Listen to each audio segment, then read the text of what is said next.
Hi, everyone. This is the Green Progressive, and this is my first video, my first message to y'all, and I hope to do a regular stream of this. Right now, I want to define the terms. What do I mean by Green Progressive? Well, by green, I mean that I understand our debt to the natural world. I understand that we have taken and not given back.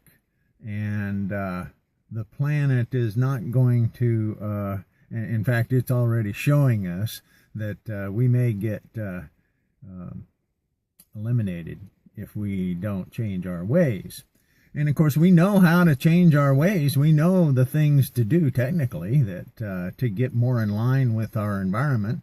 We have the model already with native peoples who understand the sacred nature of our planet. And by sacred, I mean important to our life and to the extension of our life, the continuation of our life and our future generations. And by progressive, I mean those of us who want to see a change to a caring economy, a change to caring about the people rather than just the profits of international bankers.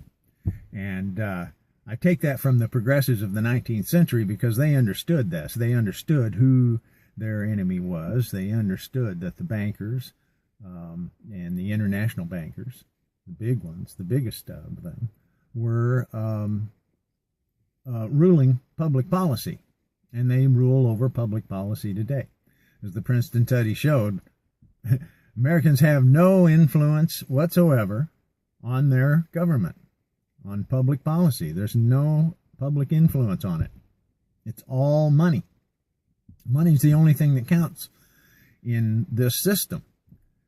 Which is sad. So we'd like to change that system to a public money system.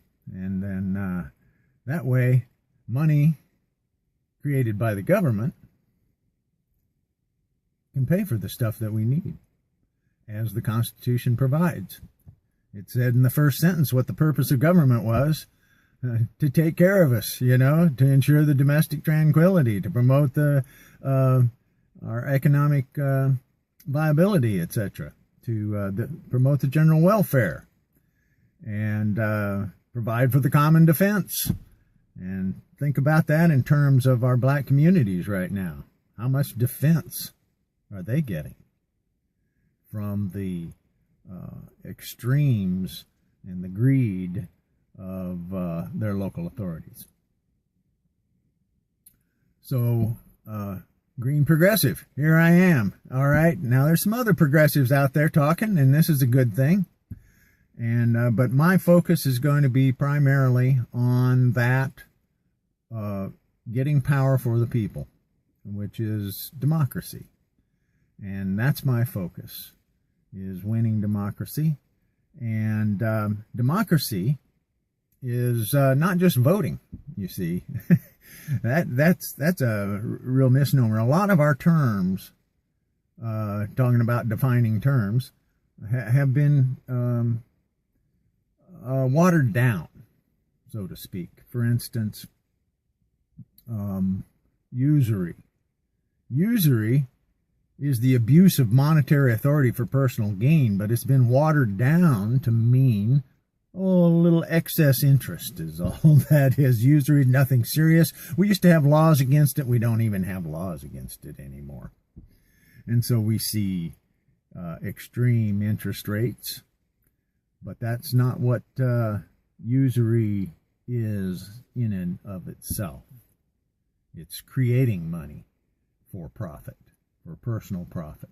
And that's what we have, because our government allowed the private banks to take control of our monetary authority, which is unconstitutional. We shouldn't allow it.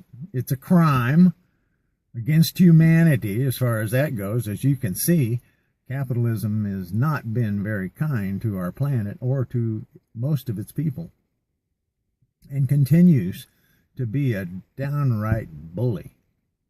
And we want to change it to an economics of care. And we can do that by changing the money system so that money is produced for care instead of produced for profit. If money is produced and issued for care, it will create an economics of care.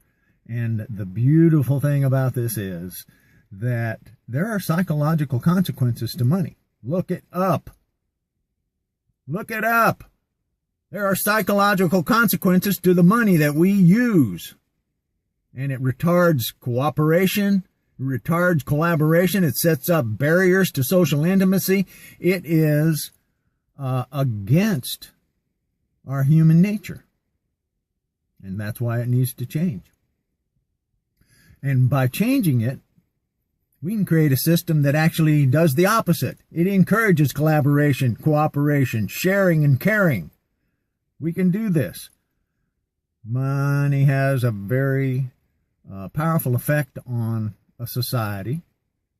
It is a basic social agreement. It is not a commodity. It's a basic social agreement. Embodied in law as an unconditional payment system, right? And so it's how we exchange goods and services. And it shouldn't be so important that it's scarce. You know, there's no reason for it to be scarce, right? It's produced with keystrokes by private banks, not our government. It could be produced by keystrokes by our government and should be produced by keystrokes by our government, but it is not. And that's the problem, of course. If you don't have public control of your economy, you're not going to have democracy. And what are you going to have instead? Well, you're going to have tyranny. Tyranny and fascism. And that's what we're getting into here. And that's why we need to change. And that's why I'm a green progressive. That's why I support the Green Party, because the Green Party is the only party with the platform to change the monetary system. Nobody else is even talking about it. I would like to see Greens talk more about it, because this is the way we take power. This is the way we, the people, become empowered to control our own destiny. Well, that's the Green Progressive for today. Thank you very much. Talk to you later. Bye.